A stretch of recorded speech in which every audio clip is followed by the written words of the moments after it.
Good evening. I am Jeneen of Jeneen C.A.R.E.S, but I'm on the mission of caring, achieving, restoring, empowering, and supporting our youth of the future.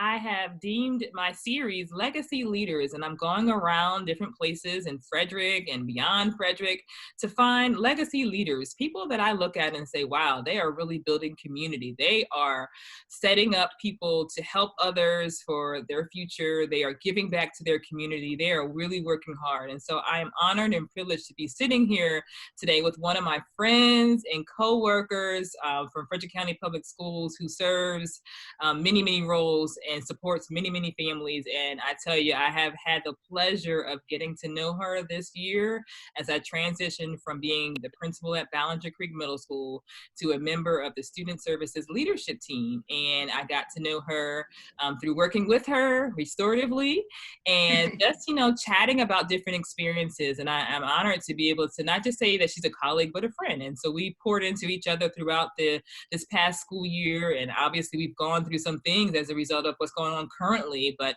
it's been a pleasure and joy to have her energy, her commitment to equity on our leadership team, her advocacy skills. And I said, Carrie Ann, you have got to get on to Jeneen C.A.R.E.S with me so that I can show the world the world of Jeneen C.A.R.E.S, whoever's viewing, how awesome you are and how much and the reasons why I really care for you. So thank you so much for being here today. I know you have a busy schedule probably during the day and after work. So thank you for borrowing this Yes. time.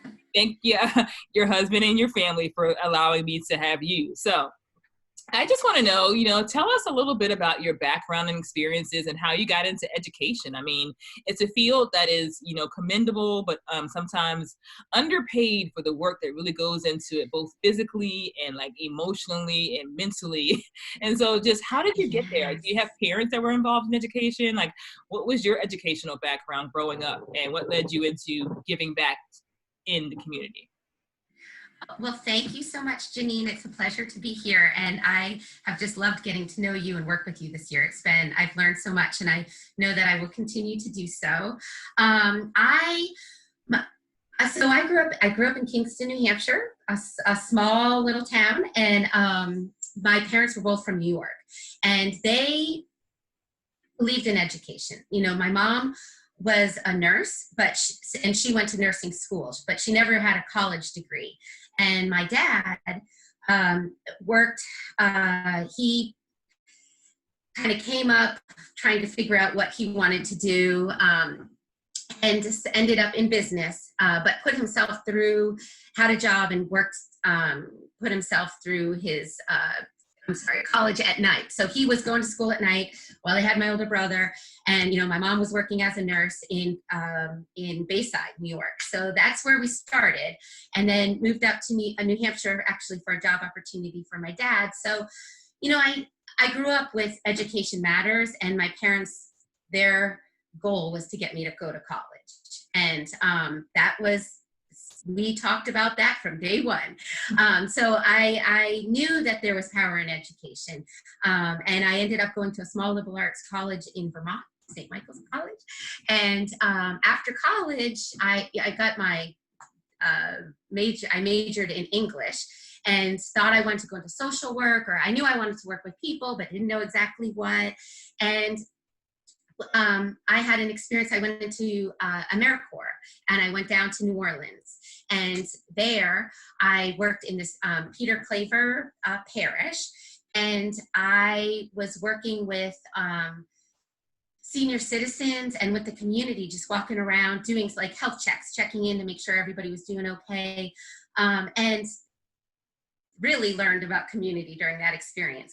But what I also learned was how important education is. And I was working with some students. I had one student, Kenji Davis, and I'll never forget him, came up to me and asked if I would tutor him in English.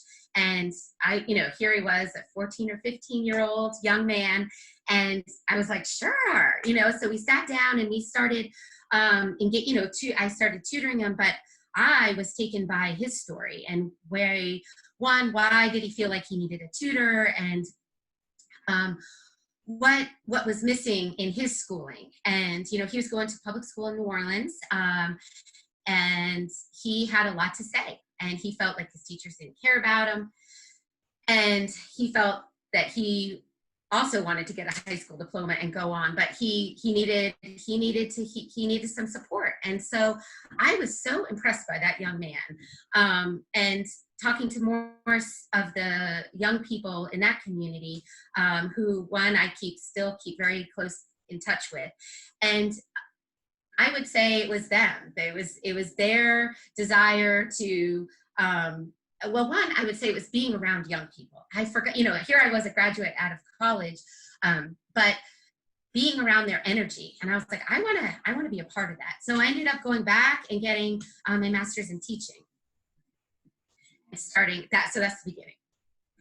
Wow. Wow. That's exciting. I heard you say an emphasis on education, and I can agree that as a very young child, my mother had me enrolled in Suzuki violin, and I was at a private elementary school, Ivy Leaf Middle Elementary School. And she really valued education to the point where she was strategic about my placement in different schools to make sure that I had opportunities. And that kind of is how I formulated the idea to do Jeneen Cares, because it's really about opportunities. And in all the schools that I've been an administrator or even a teacher, as a teacher, I was always a homework club sponsor or a steps team Right. sponsor or doing something to get involved in the community, because that's what I saw growing up, being involved, being a well-rounded person, and love of music, love of the arts, love of theater, and things like that. And so I definitely can relate to you in terms of the value of education and how much it could help you in life.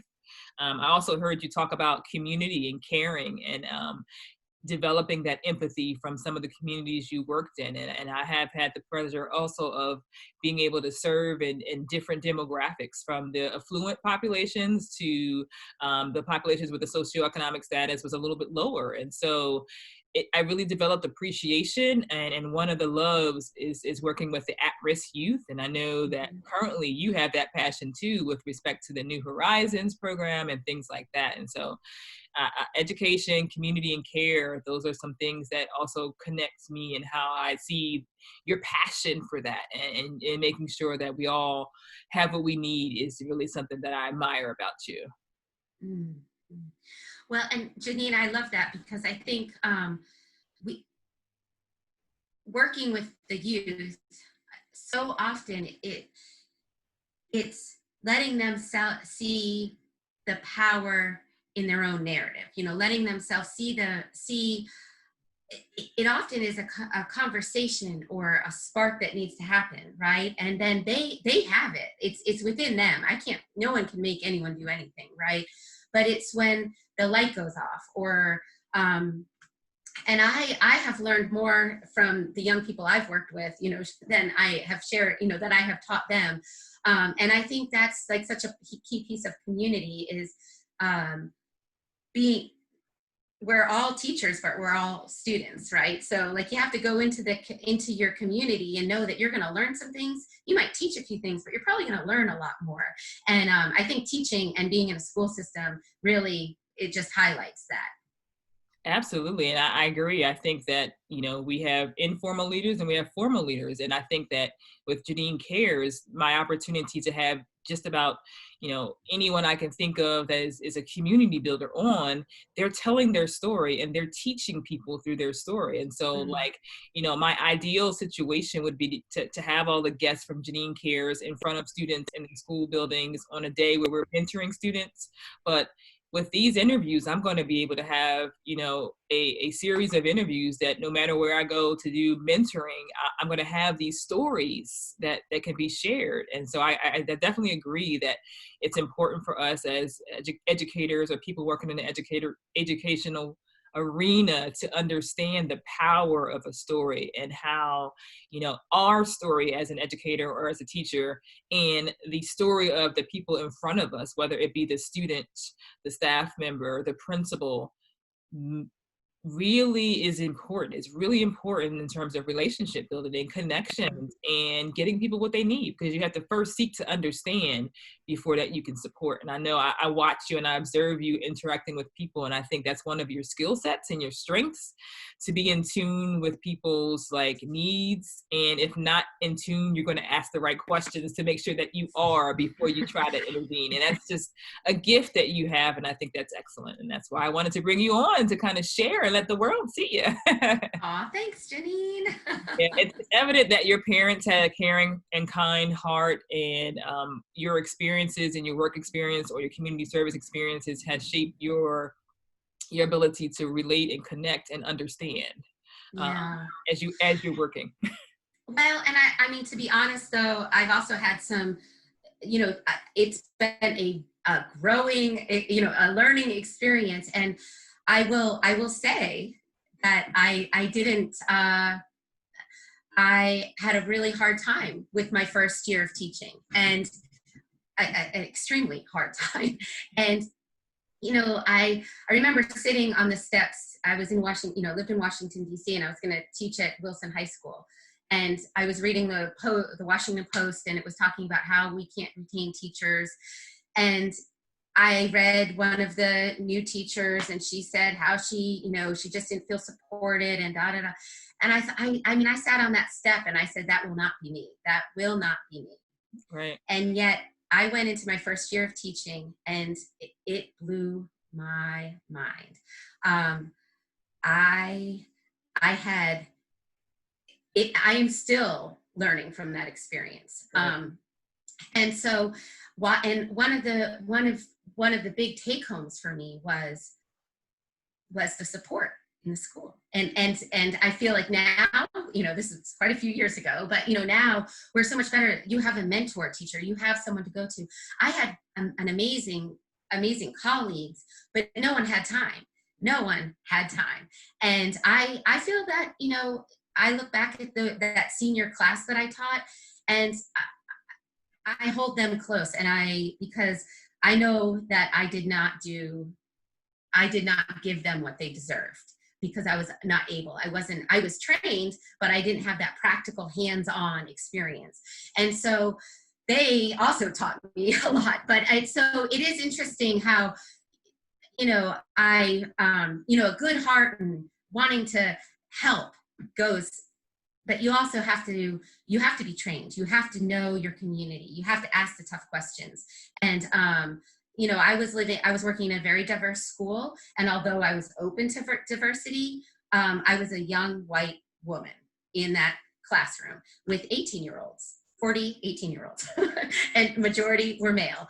And 40. that was the state, 40 students Whoa. in my senior British literature class. And I go back, I have all their name, and again, I think about them, and it was a challenging time. So you learn and you grow, but there's been a lot of growth since that point. But it is not we have to, we will stumble and we will fall on our journey, I think, is something. And sometimes it takes a while to get back up and to go back to that. But I'm trying and I'm learning. Yeah, so that's a huge vulnerable statement that you made, and you shared about your first year. I can remember my first year as an official assistant principal. My first taste of administration, I was a assistant school administrator, and so that's kind of like you get your summers off still. You're on a teacher schedule. You don't have to write evaluations, because that's like assistant school administrator was a taste of being an administrator, and that wasn't so bad. I had a lot of support. But my first year being an assistant principal, that was a whole different. I mean, I felt like finally now I'm an assistant principal and students are going to listen because I'm an assistant principal. And boy, I remember crying my first year as an assistant principal because they weren't listening. And I was like, what? When I grew up, if you didn't listen to your neighbors, you got in trouble. And so it was hard for me to understand that students are not going to just listen to what you have to say. And so I used to be envious of my counterpart, who was a tenured assistant principal in the community. And he was a Latino male, and it was a population that was like 65% Latino. And I used to think, well, he is able to do this because they know him and they can relate to him. But then as I grow in my, restorative reflection, I look back and think about his leadership styles truly, and it was restorative in nature. He used to have students come into his office and he would sit down with them for like sometimes 45 minutes and just talk and listen. And I'm thinking like, okay, don't you want to just, get them back to class or get them a consequence and call their parents? And those were like the last things on his mind. He would just open the door, Right.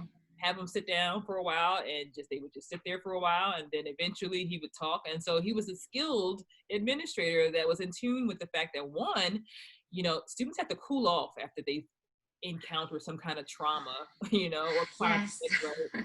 Even us as adults, when we're upset, engaging directly at a time of frustration is not appropriate, right?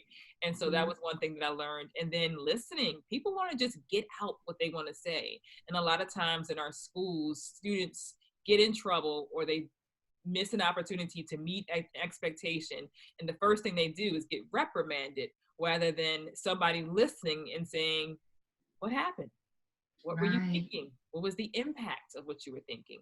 What do you want to do about it? How do we make things right?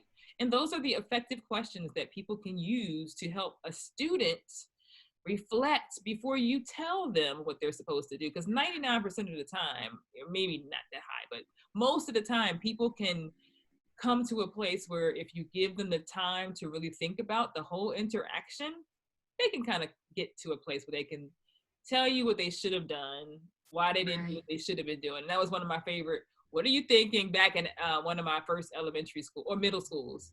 Kind of like when people got in trouble, what are you doing? Like, what are you supposed to be doing? That was one of the things I learned as a first year teacher, those two questions. And as I think about Right. that back in the day, that was also very restorative. None of the Right. questions asked why, because when we ask the word why, you're already on a defense, because why means you did something wrong because they're questioning why you did it. And so I appreciate you sharing. So I figured I would share too, kind of my first year teaching and my first year of an assistant principal and how I It's became humbling. more restorative, you know? Yeah. No, and I mean, working with you, Jeneen, and when we did work together last summer in the New Horizons Academy, I was thinking back to that first year of teaching. And I was like, if I had those restorative practice skills and if I had that training, my first year would not have been a shining star by any means, but it certainly would have, I would have had tools to deal with it, because in the other situations that I had been in, I had built relationships with the students that I worked with. It was tutoring during student teaching. You have your lead teacher. I worked at Duke. I did my teacher training at Duke Ellington School of the Arts. It was one of the most amazing, semesters. I learned a great deal from my teacher. But I built those relationships either because I was one-on-one or because I had someone else. When you're a first year teacher and no one knows anything, you're dropped, boom, into the middle of a room full of students. I mean, I think back to it now and I'm like, how did I wake up every day and go back? But, having those restorative practices and seeing how that worked last year in the academy was unbelievable. It wasn't unbelievable. It's totally believable because it makes sense and it is what we need to be doing. So I thank you for training me. Awesome. So before we get into our restorative practices style questions, which are effective questions similar to the ones we just talked about a little while ago, let's take a commercial break and figure out a little bit about the two of us. So we're going to do some like circle prompts to really help people see how that they can try these restorative practices at home. Okay, so favorite musical instrument? Piano. All right, for me, it would be soprano saxophone. All right. Favorite place to travel? Um,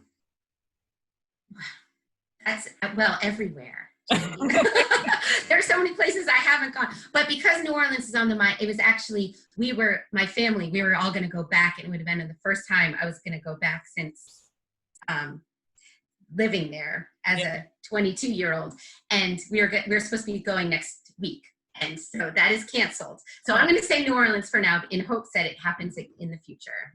Yes. Okay. Well, How about you? I would say Florida. One, because Orlando, to be exact, because my son is terrified of Disney World and the characters. I'm not sure why. Like the whole Chuck E. Cheese is frightening to him. So I really want him to love Disney World because I love Disney World. So I want to get him to Orlando and hopefully help his fears of that whole thing. So that's would be my favorite place to go, Disney World. Okay, last one. Extracurricular activities that you were involved in, and you can share all of them from high school or elementary or college. Okay. Sports. I've played field hockey all the way through college. I was involved in student government and lots of and other sports, tennis, basketball, although none did not go very far in those areas. Running and I guess that would probably be about it. Okay. So in elementary, I think I played the violin, and now my daughter plays violin too. I love that. So like a mini me part two. I think I played the clarinet in the band at high school. So it was clarinet and violin by the time I got to high school.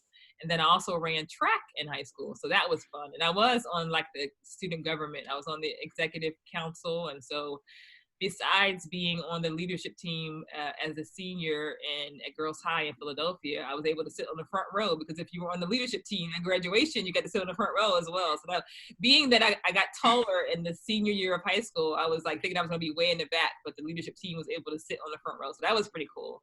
Very cool. And then in college, I played the saxophone. So when I got to Howard, they didn't have any saxophone in the marching band. So I had to transition from the clarinet to the saxophone. So I'm a part of the freakyphones, which is like, just a little too much for the the saxophone section in the band. So that was really fun. I tried to walk on to the track team, but you know what? It was too much real work. And so I was like, not so much. Cross country was too much for me. So I like the sprint and the long distance. No, I used to be on cross country at Girls High in Philadelphia, and in the summertime, well, during the meets, you know how you get into the woods if you're cross country? Oh, yeah. So I would run all in the public and then get to the woods, and I'll be doing a nice walk. So I knew that like college running was not for me at all. So those were some of the things that I was involved in. Okay, so now on to our restorative practices question. So we're in the middle or hopefully towards the end of a pandemic, right? Yes. What's been most present on your mind? What's been something that keeps coming up on your mind? Certainly just how our community and how our country is doing.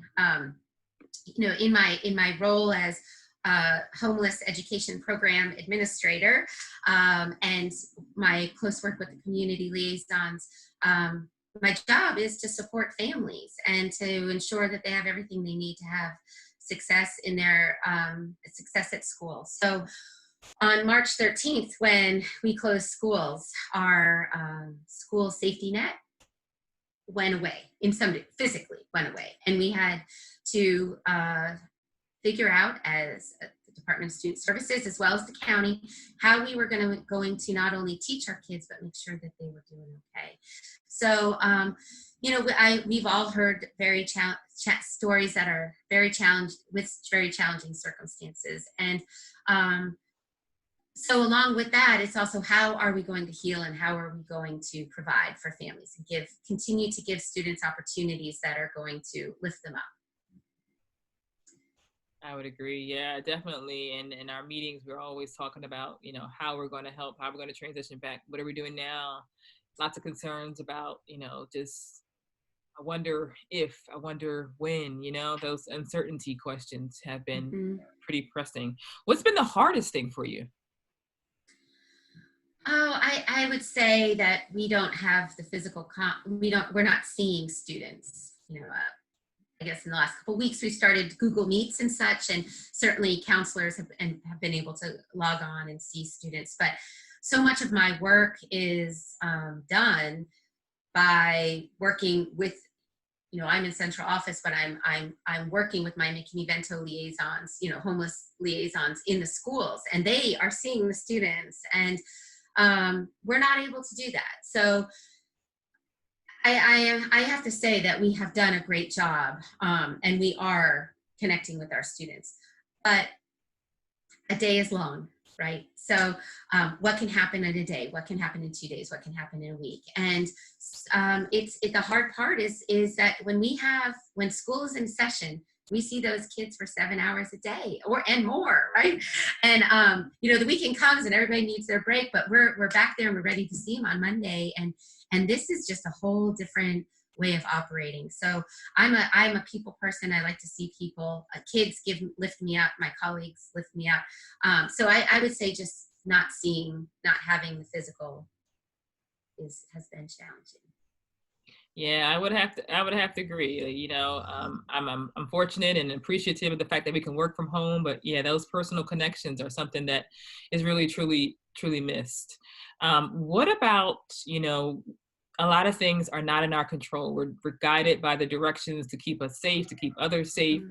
But what are some positive things that you're doing with your family or just in your self-care time to Right. remain positive? Yeah, that has been an interesting question throughout this time, right? And you probably were the first one to ask me back in March, at the end of March, what is in your control? And it kind of gives you that mindset. Okay, I actually do have control over certain things. So it's empowering. So I have to thank you, Jeneen, for bringing that question into my life. And I would say structure, daily structure during the work week. And I have 2 kids and a husband. And so we figured out how we're working at home. And we certainly are flexible, but we wake up, we have breakfast, we go to work, we go to school, and we have lunch, and we go back to work, and we go to school. Getting outside, absolutely. Taking walks, going on the C&O Canal. I love the Potomac. So anytime I can see moving water, that is a good place for me. So, taking control, making sure we have time to do those things, and having conversations with family and friends, I think has been really important. Very nice. Of all the things that you mentioned, I really like the Baker Park and going. I noticed recently on my last visit there, the fountain was going again. I was like, Yeah, yes, because the fountain is going. right, it stopped for a while. I used to go over and admire like just being out in nature because nature is not really experiencing what we're experiencing, right? Things are still happening in terms of flowers blossoming and Right. but seeing that fountain going again kind of rejuvenated me as well, and just being out in nature.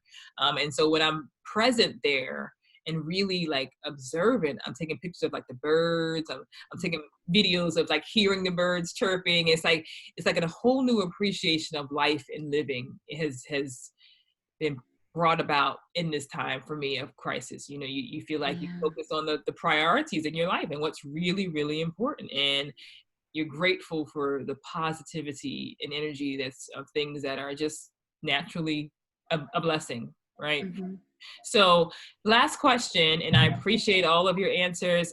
We're thinking about our students. You said that earlier. We're thinking about our parents, some of which may not have access to things that, our schools being open have access. And so what messages might you send to parents and what messages might you send to students? This will end. I think we have to keep in mind that this is temporary. Granted, we may be going into a new norm, but the school system will be. We are here for you. We are not going away. It's we've got to be hopeful, and I think with the closing of school, I mean, now we're actually ending school year, which is weird because we're not having all our milestones, graduations, and such. So, Right. This is something that we do every year. We close school in June, and for me, in the positions that I have held within FCPS, there's always that sense of kids going to get their breakfast and their lunch, and are they going to get their, the hugs from the teachers, and that stops over the summer. So I know that our families are resilient, and I know our students are resilient, and so I guess the big message is to hang in there and to reach out. That you have a community around you. There are resources, and if there aren't resources, we also need to learn what the needs are so that we can find the resources, because we have a caring community with you, Jeneen, and then we have a greater caring community here in Frederick. And the community partners that I have the privilege of working with, they're not stopping and sitting back and saying, well, no, we just do this. We don't do that. I don't know what to do in this time. I have seen innovative thinking. People have reconfigured the way that they serve families. We will get through this. But we need to hear from families, and we want them to know to reach out if they have a need, and then to hang in there, and we're gonna all get back together again soon. Thank you for that information and those resources. And do you want to, if you have the opportunity, to share a couple of websites or anything that you want to drop for families that might be interested in where they could go? I would say, first of all, the Frederick County Public Schools website is a great place to go. There's lots of links. There's a COVID-19 section and lots of resources. So that's probably one. Is there anything else that you would direct? Absolutely. Yes. And so SCPS, the most important resource for any person living in Frederick is 211. And if you dial 211, you will be connected with someone on the other. You will, regardless of what time day you call, it's a 24-hour service, and you will be connected to somebody who knows the most up-to-date community resources. And whether it's mental health needs, whether it's emergency, I need food, I need shelter, or if it's I'm feeling I have a lot of anxiety. I'm struggling here, or I just lost my housing. 211 will talk the individual through what they're going through, and then they will connect them to the resources. So that's a very important number for anyone and any age, any person, that they have that at their fingertips. 211. United Way runs 211, and they are also they are supporting. They are supporting 211. United Way has a link that has a list of all the community resources, but the top ones that come to my mind are the Religious Coalition, the Community Action Agency, the Mental Health Association. If it's a family experiencing homelessness and you're working with your school, you'll be connected to SHIP. We have food banks throughout our county. So that is certainly, if you're in the city and you're able to get to the city, you can go to the Community Action Agency, and you can go to the Rescue Mission. You can get meals at the Rescue Mission, and those are partners. They are working to ensure that all proper procedures and precautions are put into place. And then we have within communities, we have, so again, reaching out to your school is great, because sometimes we have centralized organizations that are able to help. But there are, I would start with 211, because not knowing what the needs are, when that family calls, they will get their needs. They will be able to have their needs assessed and put people into the appropriate organization. Wow, that's so much information, and that was very helpful in listening to you. I think you covered just about anything that I can think of that might be of an urgent need for our community. So definitely thank you for sharing that information, and thank you for your time today. I really appreciate working with you, growing with you, leading with you, and your legacy leadership in Frederick County. So thank you, and I will be seeing you soon in a meeting too. I hope so.